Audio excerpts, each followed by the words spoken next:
Hello, I'm Stephen Rawlson, and this is my book review for Dr. Noak's History 477 class.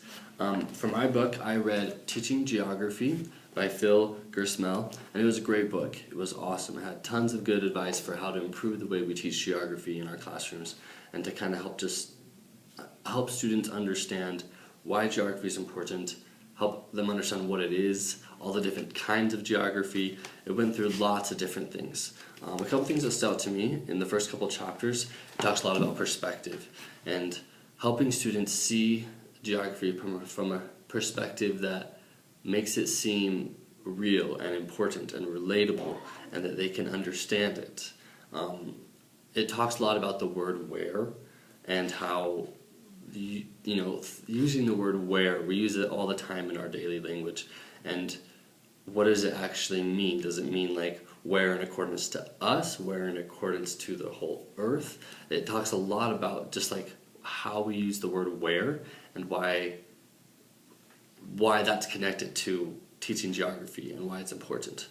It also talks about having geographical perspective and having a good mental map. So basically knowing where, the word where, knowing where one is at a certain point or a certain place on Earth. So being able to understand, okay, if someone tells me I am in Provo, Utah, knowing where that is on the map.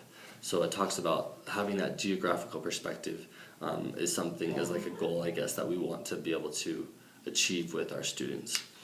Okay, so it talks about several different types of geography. There's lots of different types. There's cultural geography, there's human geography, there's regional geography, physical geography. There's lots of different kinds. But so in this book, it talks about being able to pair these different types of geography together and using them in a way that flows and that feels good. So an example that it talks about is a way to teach topical geography and regional geography, and it teaches them. It has like an analogy of thinking of like blades of scissors. And so I have a little picture here of scissors. I'm going to kind of explain how it goes. So we have scissors, and we have two different blades that work with the scissors, and they only work if we use them together. That's the most efficient way of making it work. And so one blade represents topical geography, and one is regional geography. And so it talks about this, kind of correlation between the two of them, and how they really only will do their job if we use them together. So he uses that example, I think in the I think it's the second chapter. Yeah, so the second chapter is called Two Blades of the Scissors, Regional and Topical Geography. So it talks about how we can teach these two different kinds of geography in a way that connects them and it makes sense, and it's the most efficient way of teaching these type of geographies. Okay, cool. So it also, it talks about so many different things in this book. It kind of has some main points, and one of those main points is 4 different cornerstones of geography. And so I'm going to kind of write these right here. So say we have a box, right? So the 4 different cornerstones, we have location, we have connection,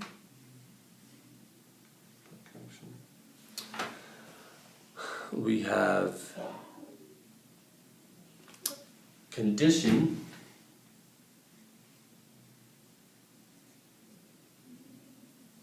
and then we have spatial region. Yeah. And so it kind of goes through these different cornerstones and explains how each of them correlates to the overall idea of what geography is, and then it kind of says how we have location, meaning location on a map, and then we have connection, meaning connection to us or to our lives. And it kind of just goes through those different things and explains how geography means all of these different things all kind of together, and these are like the 4 main ideas. the four cornerstones of geography. It also has 5 different themes of geography, and some of these are similar, some of them aren't. So the 5 themes of geography are location, so that's the same, place, human, environment, interaction,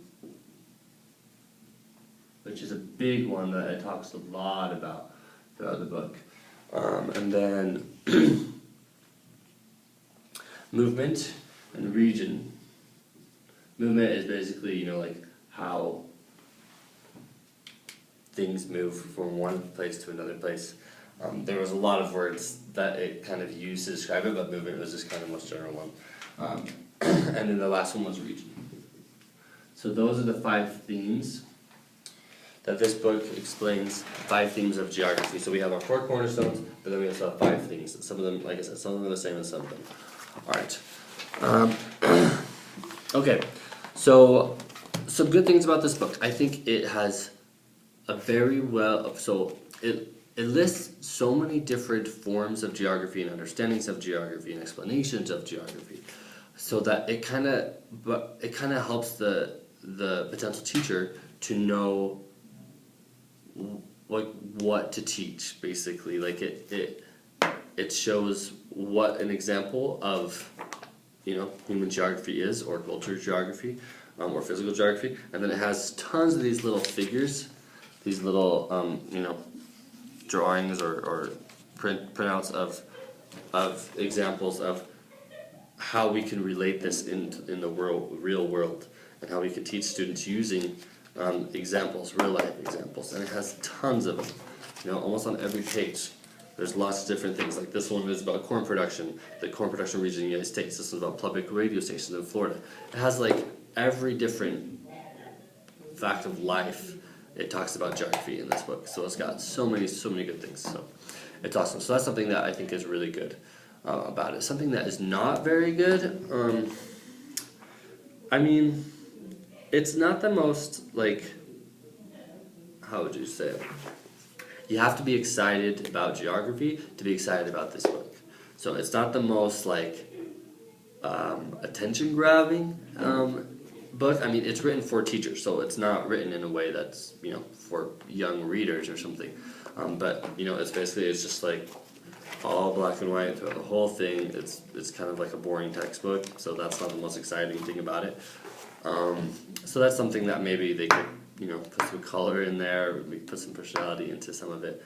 But it is pretty well organized, and it's not a super hard read. Like, you go through it pretty quickly, and you can kind of format the information and file cabinet it in your brain fairly simply. So it's pretty good that way. Let's see, it talks about 3 strands of meaning. There's the way to teach geography: teach facts, teach theories, teach values. And then it kind of relates teaching geography to teaching a foreign language. It's something that some people might understand, some people might not understand, and you have to introduce to them this different world, basically. You have to shift their perspective to help them understand some of the stuff that you're teaching. So it talks about how you can use different strands of teaching to make a stronger learning experience. It uses Salt Lake as an example, which I thought was pretty cool. Some things that it connects to class: talks about scaffolding, talks about ways to teach the standards or the Common Core, and then it teaches lots of different assessments of how to assess geography and how to give different types of tests and grading and all those type of things. So it has lots and lots of really good information that way. Other than that, an activity that I thought was really cool that it talks about is how to memorize the capitals of countries. It's kind of like a little game that it talks about, so I think I'm going to use that one in the future. But overall, I really enjoyed reading this book. I thought it was great, and I thought I feel more prepared now as potential geography teacher in the future, so I'm grateful for this experience. Thanks.